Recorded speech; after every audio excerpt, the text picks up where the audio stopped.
les aéroports ne sont généralement pas considérés comme des entreprises rentables.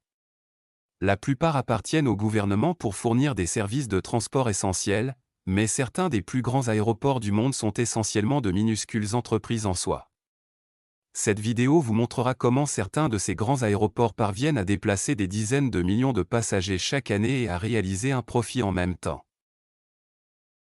Il n'y a pas vraiment de frais d'admission dans les aéroports. Tout ce dont vous avez vraiment besoin pour entrer dans l'aéroport que vous choisissez, c'est un billet pour un vol, si c'est même nécessaire. En théorie, les aéroports n'ont même pas de clients.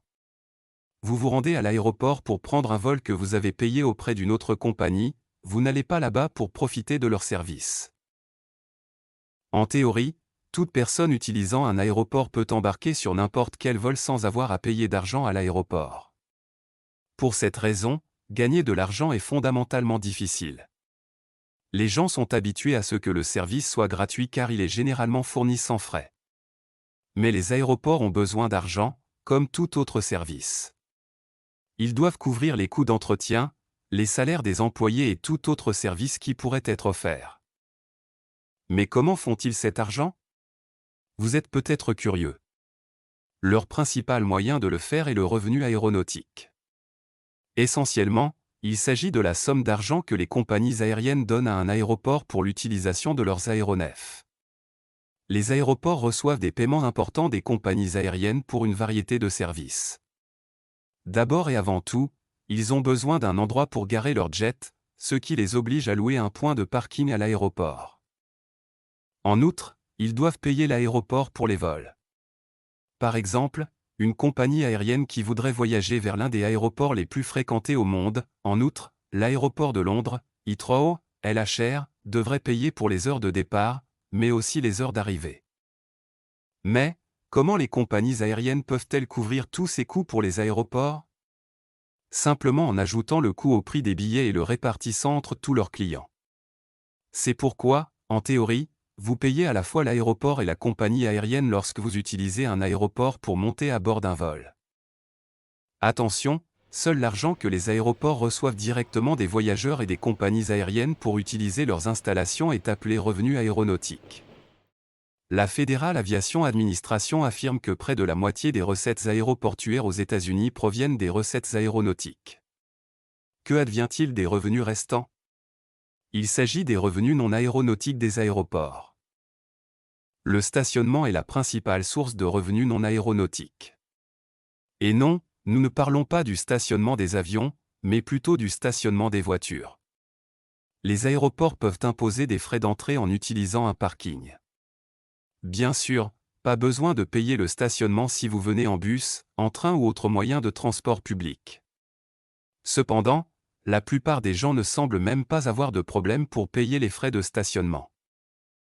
Par exemple, aux États-Unis en 2013, cette industrie représentait près de 41% de tous les revenus non aéronautiques. Cependant, il existe une source de revenus supplémentaire importante pour les aéroports qui tentent de facturer les voyageurs pendant qu'ils sont dans l'aéroport, plutôt que de les facturer simplement pour entrer. Ce sont les magasins, ou encore, la vente au détail. Il y a une cinquantaine d'années, les commerces de détail étaient une idée révolutionnaire dans les aéroports. Cependant, leur popularité a considérablement augmenté au cours des 20 dernières années. Il y a une tonne d'établissements de détail logés dans presque tous les grands aéroports internationaux existants aujourd'hui. Certains d'entre eux pourraient même être classés comme des centres commerciaux. Les aéroports ont un avantage important à cet égard. La plupart des voyageurs sont invités à arriver à l'aéroport 2 heures avant le décollage, ou même 3 heures dans le cas d'un vol international. Pendant ces 2 à 3 heures, les voyageurs passent par de nombreux magasins qui semblent attrayants, offrant de nombreux choix et même des prix hors taxes. Comme ils n'ont pas grand-chose à faire, beaucoup de gens choisissent de faire les magasins. De plus, il y a de fortes chances que pendant leur séjour à l'aéroport, les voyageurs aient faim. Pour cette raison, il y a une multitude de restaurants dans les aéroports, y compris des chaînes de restauration rapide comme KFC, Burger King et McDonald's. En fait, le plus grand McDonald's du monde se trouve à l'aéroport international de Francfort. Étant donné que les taxes sur l'alcool et le tabac sont généralement très coûteuses et qu'il est très difficile de les acheter en franchise d'impôt, ces produits sont assez populaires dans les aéroports. En dehors de cela, lorsque les gens rentrent chez eux après des vacances, ils veulent aussi acheter des souvenirs. Pour cette raison, les aéroports et les lieux touristiques bien connus sont presque toujours bondés d'adorables petites boutiques de souvenirs vendant des déchets plastiques hors de prix. De nos jours, un aéroport peut louer ses entreprises à des locataires potentiels, ou il peut simplement posséder les magasins. Quoi qu'il en soit, l'aéroport en profite grandement. Cependant, comme nous l'avons déjà dit, rien de tout cela n'était vraiment courant avant les 20 dernières années. Les aéroports commencent maintenant à réaliser à quel point le secteur de la vente au détail peut être rentable, et c'est une industrie qui se développe rapidement. Les aéroports deviennent un peu plus inventifs. L'aéroport de Changi à Singapour, qui est souvent classé comme le meilleur aéroport du monde, propose des cinémas, des spas, des chaises de massage et des salons. Ils ont réussi à transformer leur aéroport en une expérience de luxe haut de gamme avec options premium que les voyageurs peuvent choisir, et ça marche. L'aéroport de Changi génère environ 500 millions de dollars de revenus annuels, les revenus non aéronautiques augmentant de plus de 10% par année. Les dépenses dans les aéroports sont généralement plus élevées que dans les centres commerciaux. Personne ne sait vraiment pourquoi, mais cela pourrait être parce qu'ils ont déjà l'intention de dépenser beaucoup d'argent, ou peut-être, il y a juste quelque chose au sujet des aéroports qui incite les gens à dépenser de l'argent. Au cours de l'année précédente, les aéroports du monde entier ont fait un chiffre remarquable de 172 milliards de dollars.